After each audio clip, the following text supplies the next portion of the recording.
The projector screen flickers behind me. I'm standing at the altar in my ivory Vera Wang gown. 200 guests are watching. Ryan's hand is in mine. The officiant is about to ask for objections. Then my phone notification sound echoes through the speakers. I forgot to disconnect the Bluetooth. My phone is linked to the venue's display system. We used it earlier for the photo slideshow. The notification appears. 20 feet tall. Behind my head. Everyone can see it. A text message from a contact labeled Jennifer Parker. The preview shows a photo. A woman. A little girl. Ryan. They're sitting on a couch. The girl is on Ryan's lap. She has his nose. His smile. The text underneath reads, "Emma misses Daddy. When are you coming home from your business trip?" The room goes silent. I hear someone gasp. My sister. She's standing behind me as maid of honor.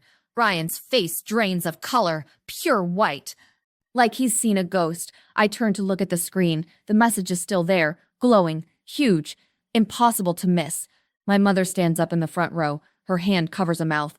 The officiant stops mid-sentence. His book hangs open in his hands. Ryan's groomsmen shift their feet. One of them, Marcus, looks like he already knew. I look at Ryan. His mouth opens, closes, opens again. No sound comes out. The phone buzzes again. Another message appears on the screen. "We love you. Come home soon." My bouquet falls from my hands. White roses scatter across the platform. But let me back up. Let me tell you how I ended up here.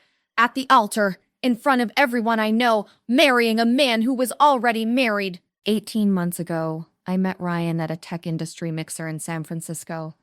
I was there for work, marketing manager at a startup called TechFlow.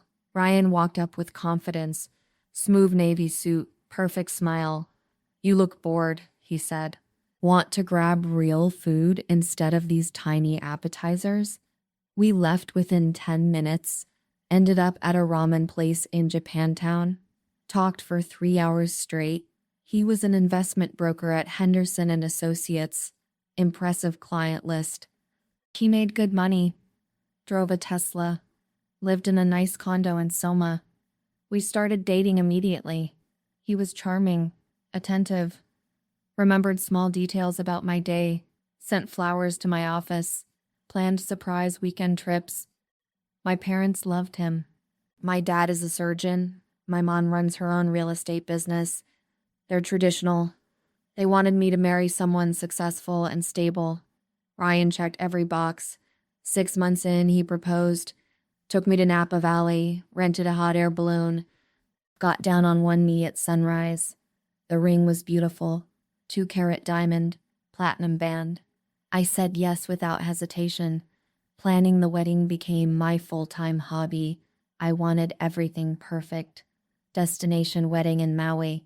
Beach ceremony at sunset. Reception at a luxury resort. 200 guests. Budget of $150,000. My parents paid most of it. Ryan let me handle everything. "You're better at this stuff," he said. "I trust your taste." He was busy with work, always traveling. Chicago one week, New York the next, Seattle after that. Sometimes he'd leave on Thursday and come back Monday. Big clients, he explained. They want FaceTime. I didn't question it. His career was important. I understood. But there were small things, red flags I ignored. He never posted about us on social media. "I keep work and personal separate," he said. He got weird about tagging him in photos. "My clients don't need to know my business." His phone was always face down. He'd leave the room to take calls. When I asked about his family, he was vague. "We're not close. They're complicated." He didn't want them at the wedding. "Just my friends," he said. "Family drama isn't worth it." I met his groomsmen. They all worked in finance. They seemed friendly enough, but something felt off. They never mentioned knowing Ryan for long. My sister Emma didn't trust him. "He's too perfect," she said. "Nobody is that smooth." I brushed her off. She was being overprotective. She's 3 years younger. Always worried about me. The wedding date approached. Everything was planned, dress fitted, flowers ordered, invitations sent. Ryan seemed stressed, more distracted, more travel. Work is insane right now, he said. But after the wedding, I'll take time off, I promise. I believed him. I wanted to believe him. Wedding week in Maui started Tuesday. Most guests arrived Thursday. Ryan and I got there Monday for setup. The resort was perfect. Ocean views, palm trees, warm breeze, everything I dreamed about. But Ryan was off, distracted. On his phone constantly. Sorry, he said. Client emergency. I'll handle it fast. He disappeared for hours Tuesday afternoon, said he needed to take calls, better reception outside the resort. Wednesday night, we had the rehearsal dinner. 50 people. Close family and wedding party.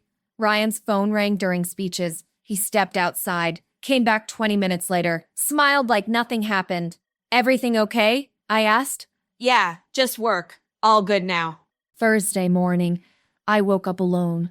Ryan was already gone. Left a note, early meeting. Back for lunch. He didn't come back until 3 p.m. My sister found me by the pool. Maya, this is weird. Who has work meetings during wedding week? I defended him. He's wrapping things up. After Saturday, he's free. Friday was the worst. We were supposed to finalize seating charts. Ryan kept stepping away. 3 times in 1 hour. I saw a text preview on his phone. Someone named Jennifer. Emma's asking when you're coming home. Who's Emma? I asked. He grabbed his phone fast. Coworker's kid. She's cute. Always asks about me. Something in my gut twisted, but I couldn't process it. The wedding was tomorrow. 200 people were here. Everything was paid for. That night we had drinks with the wedding party. Ryan drank more than usual. Got sloppy. His friend Marcus pulled him aside.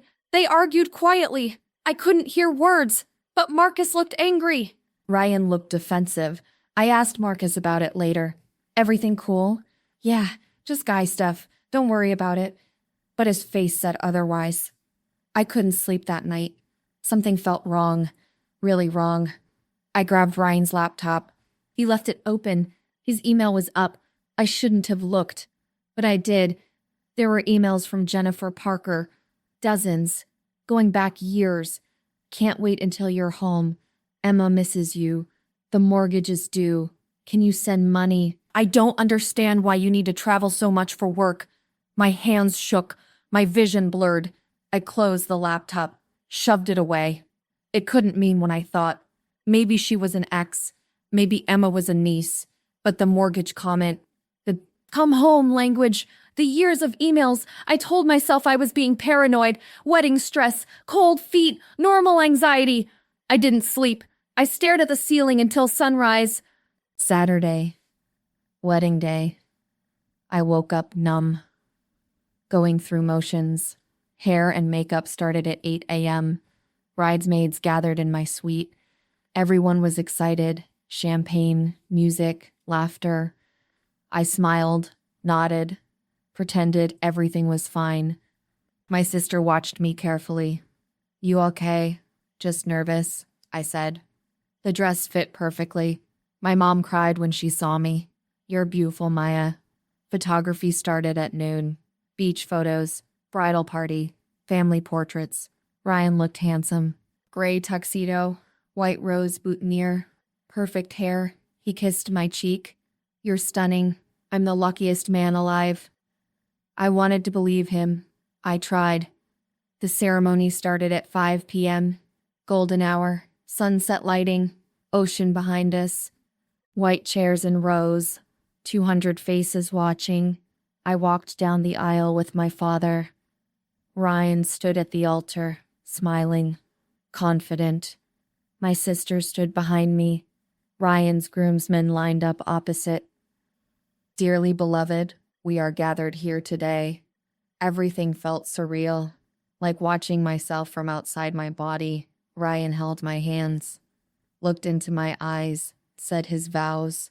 I promise to love you, honor you, cherish you for all my days. Then my phone buzzed, still in my clutch, still connected to the sound system, still linked to the projector.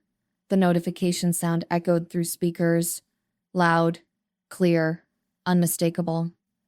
Everyone looked up.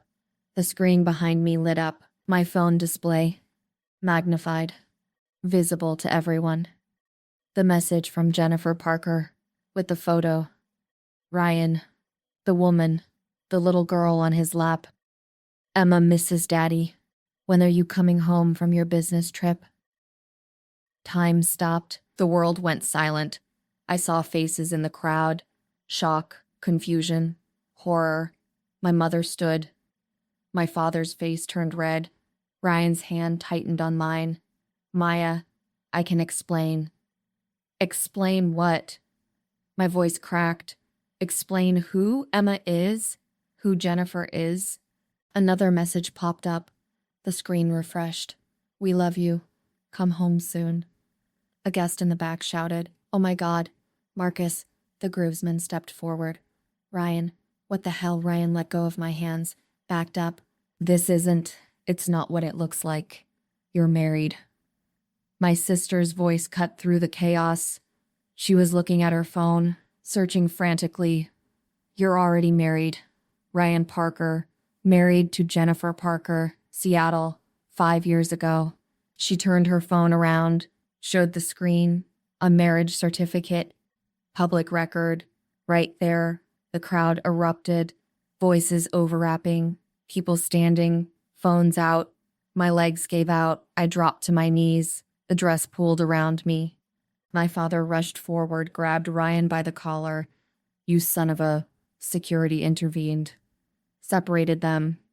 I couldn't breathe, couldn't think. The world spun. Ryan tried to approach me. Maya, please let me explain. Don't. I held up my hand. Don't come near me. I stood, ripped off my veil, threw it on the ground. I ran, down the aisle, through the shocked guests, past the flowers, past the decorations, past everything I'd planned.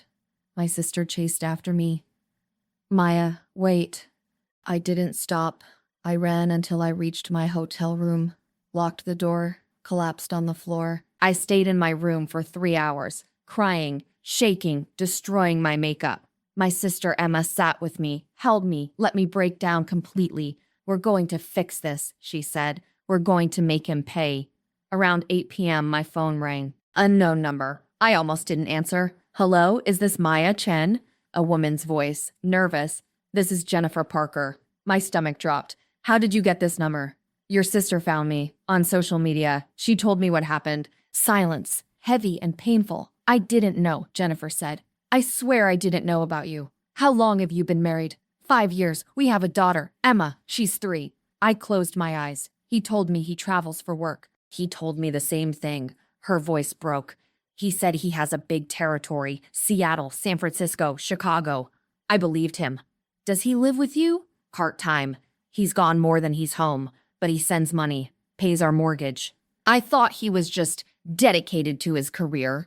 My mind raced. Jennifer, I need your help. What do you mean? The reception is supposed to happen tomorrow. 1 p.m., same venue. We already paid for everything. 200 guests are here. You want me to come? I want to expose him, publicly, in front of everyone. I want him to face what he did. She was quiet for a long moment. I'll be there. With Emma. We talked for another hour, shared details, compared stories, found patterns. Ryan had been running this scam for over a year. Met me while still married. Planned everything carefully. Never posted photos. Never introduced families. Kept everything separate. He used my family's money. My parents paid for the wedding. He borrowed money from my father for investments. Tens of thousands of dollars. He was paying off gambling debts.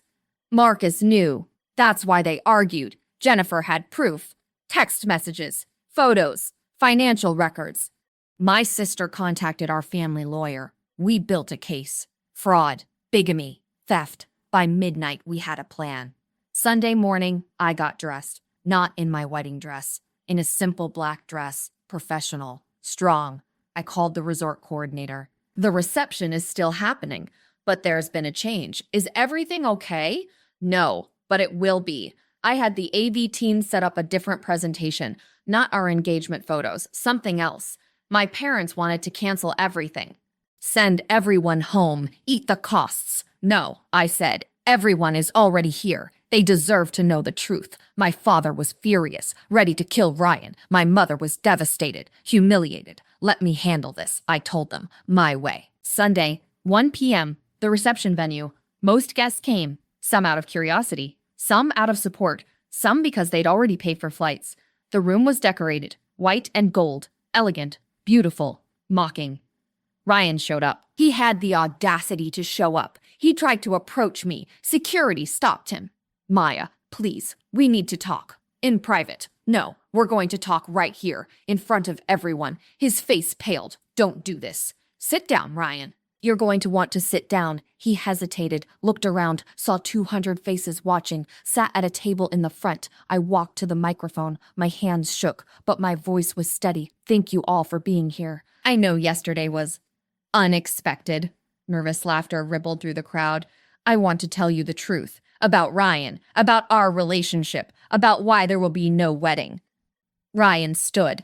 Maya, stop. Sit down. My father's voice boomed.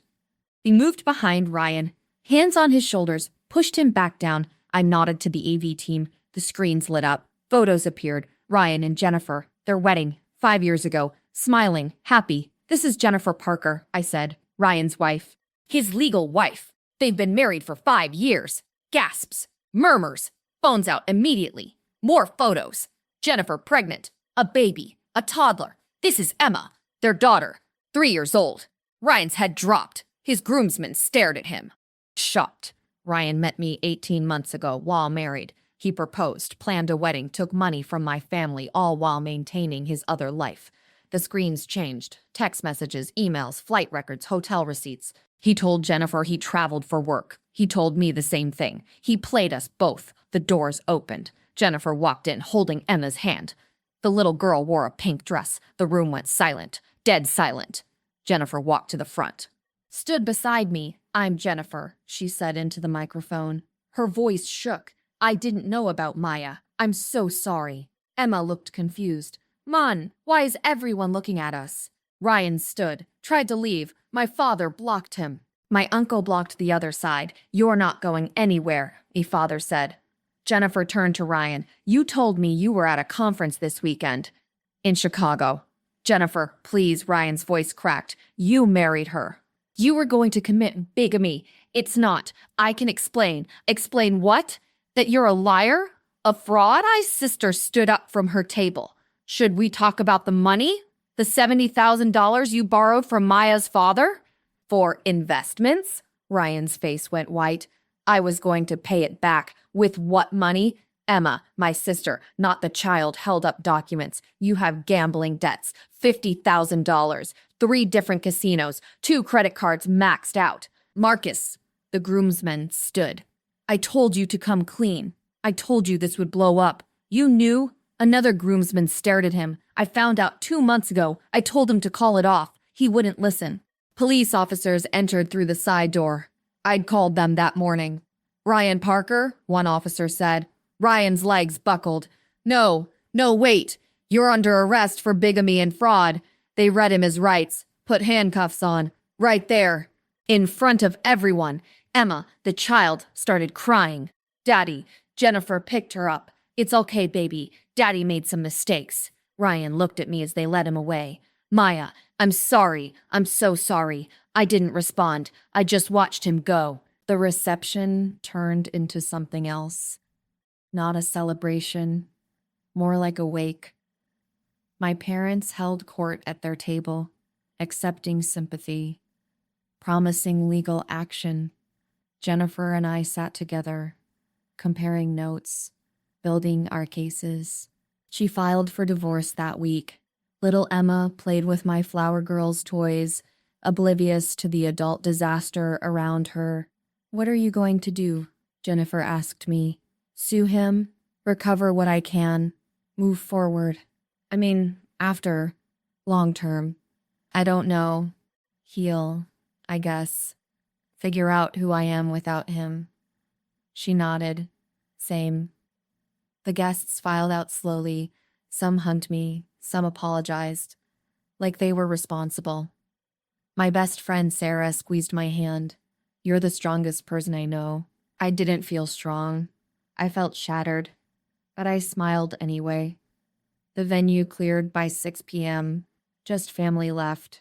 We packed up gifts, boxed up decorations. I kept the flowers, gave away the cake, donated the food to a shelter. Monday morning, I flew home to San Francisco, back to my apartment, back to reality. The story went viral. Someone recorded the confrontation, posted it online, millions of views. Woman exposes bigamist fiancé at wedding reception. My phone exploded. Interview requests, true crime podcasts, TV producers. I ignored most of it. But I did one interview, local news, to warn others. Trust your gut, I said. When something feels wrong, it usually is. Don't ignore red flags for convenience. Ryan's trial happened 6 months later. Bigamy is a felony in California. He pleaded guilty. 2 years probation. Restitution to me and Jennifer. Community service. No jail time. The system is broken. But my father's civil suit hit harder. Fraud, breach of contract, emotional distress. We won. 70,000 plus damages. Ryan lost his job, his broker license, his reputation, his apartment. Jennifer got full custody, child support, the house. She moved on fast. Me? I took longer. Therapy helped, twice a week for a year. Working through trust issues, anger, shame. I threw myself into work, got promoted, became director of marketing, dated casually, nothing serious. Took my time.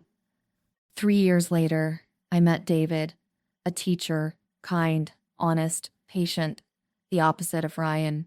We took it slow, really slow, met each other's families early, posted photos together, no secrets. He proposed after 2 years, simple, private, no grand gestures. We got married at City Hall. 20 people, my parents, his parents, close friends. Jennifer came. We'd stayed in touch, become friends through shared trauma. No big wedding, no reception, just dinner at our favorite restaurant. It was perfect, real, honest. Sometimes people ask if I regret the big wedding I planned, the money, the effort, the embarrassment. I don't, because it taught me something important. Fairy tales aren't real. Perfect isn't real. Grand gestures don't mean genuine love. Real love is simple, steady, transparent. No secrets, no red flags, no gut feelings screaming warnings. Ryan's in my rearview mirror, a cautionary tale, a lesson learned. Emma, the child, not my sister, is 7 now. Jennifer sends photos sometimes. She's beautiful, happy, doesn't remember that day. I hope she grows up knowing her worth, trusting her instincts, never settling for less than honesty. As for me, I'm happy, truly happy, with a man who doesn't have a secret family, who doesn't gamble, who shows up always, and that's more than enough.